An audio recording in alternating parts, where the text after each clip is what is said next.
18তম লোকসভা নির্বাচন এবং যেখানে কিন্তু রেকর্ড সংখ্যক ভোটার এবার ভোট দিতে চলেছেন।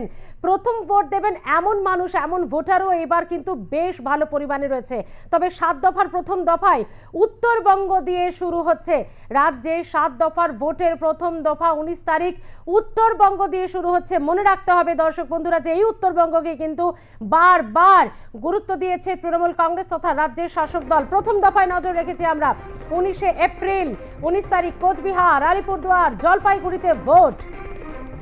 আমরা জানি যে বারে বারে কিন্তু এই কোচবিহার, আলিপুরদুয়ার, জলপাইগুড়িতে ছুটে গেছেন তৃণমূল সুপ্রিমো তথা মুখ্যমন্ত্রী মমতা বন্দ্যোপাধ্যায়।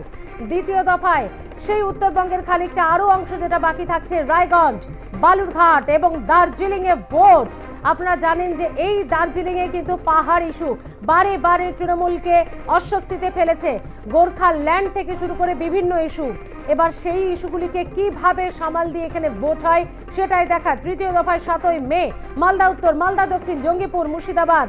কংগ্রেসের শক্ত ঘাঁটি বলে যে মালদা পরিচিত, যে মালদা গনি খান চৌধুরী পরিবার খ্যাত, সেই মালদায় কিন্তু দাঁত ফুটিয়েছে তৃণমূল। এবার দেখার এইবার লোকসভা নির্বাচনে কি হয়। চতুর্থ দফা 13ই মে কৃষ্ণনগর, রানাঘাট, বোলপুর, বীরভূম, বহরমপুর, বর্ধমান পূর্ব বর্ধমান, দুর্গাপুর, আসানসোল। এই আসানসোল বর্ধমান বেল্ট একসময় বামেদের শক্ত ঘাঁটি, সিপিএম এর শক্ত ঘাঁটি, লাল দুর্গ বলে পরিচিত ছিল।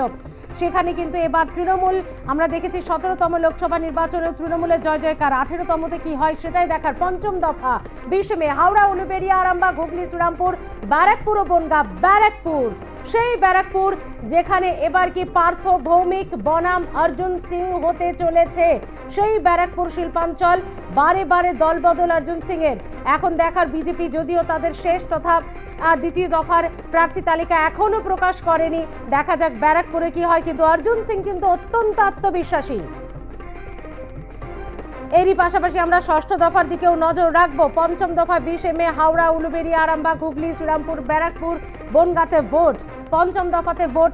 রাজ্যের তৃণমূল কংগ্রেস আগেই জাতীয় নির্বাচন কমিশনের সঙ্গে যে প্রথম দফার বৈঠক হয়েছিল, তারা এক দফায় ভোট চেয়েছিলেন, কিন্তু না।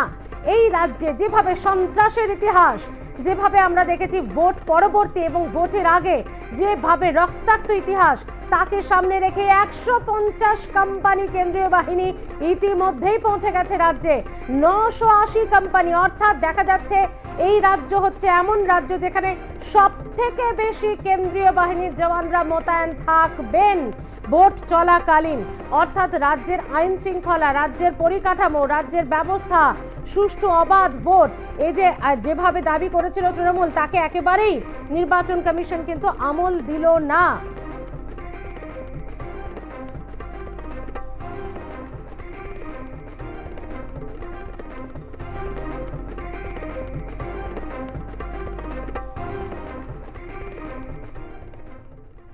সাত দফার 19 এপ্রিল কিন্তু প্রথম দফার ভোট রাজ্যে এবং উত্তরবঙ্গ দিয়ে শুরু হচ্ছে ভোট। সেই উত্তরবঙ্গের মানুষ কি ভাবছেন, কি কি ইস্যু এবার ভোটের প্রধান ইস্যু হতে চলেছে, আমরা কথা বলবো সরাসরি। সুপ্রিয় রয়েছে আমাদের সঙ্গে। সুপ্রিয়, উত্তরবঙ্গ দিয়েই শুরু হচ্ছে ভোট, যেটা বিজেপির শক্ত ঘাঁটি বলা যেতে পারে। আবার যে উত্তরবঙ্গ, তাকে বারে বারে গুরুত্ব দিয়েছেন তৃণমূল সুপ্রিমো তথা মুখ্যমন্ত্রী মমতা বন্দ্যোপাধ্যায়। সেই উত্তরবঙ্গ দিয়েই 19 তারিখ শুরু হচ্ছে ভোট।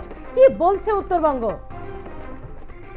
দেখো স্মৃতি, উত্তরবঙ্গের যে বর্তমান পরিস্থিতি, রাজনৈতিক অবস্থান, তা কিন্তু বোঝা খুব একটা সহজ বিষয় নয়। কারণ সম্প্রতি উত্তরবঙ্গের জলপাইগুড়ি জেলাতে ধূপগুড়ি বিধানসভা উপনির্বাচন সম্পন্ন হয়েছে। যে বিধানসভা উপনির্বাচনে কিন্তু দেখা গিয়েছে তৃণমূলের জয় জয়কার, এবং যেখানে বিজেপির হেভিওয়েট নেতাদের মাটি কামড়ে পড়ে থাকতে দেখা গিয়েছিল, সেই জায়গায় দাঁড়িয়ে ধূপগুড়ি বিধানসভা উপনির্বাচন, যেটা বিজেপির ক্ষমতাসীন জায়গা ছিল, সেই বিধানসভা কিন্তু তৃণমূলের ঝুলিতে চলে গেছে উপনির্বাচনে।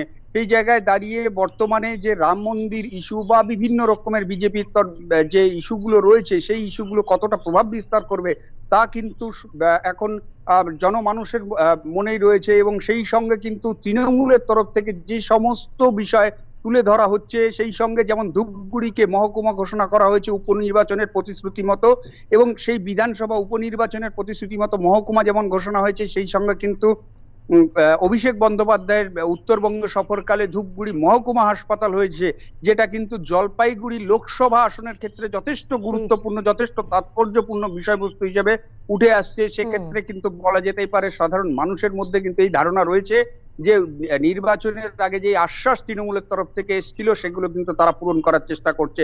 শুধু তাই নয়, সেই সঙ্গে কিন্তু মাঠে ঘাটে কাজ করা যারা 100 দিনের কাজ টাকা না পেয়ে বঞ্চিত হয়েছিলেন তাদের ক্ষেত্রেও কিন্তু যে প্রকল্প নেওয়া হয়েছে, যে 100 দিনের টাকা প্রদান, সেই বিষয়গুলো কিন্তু একটা ফ্যাক্টর হয়ে দাঁড়াবে।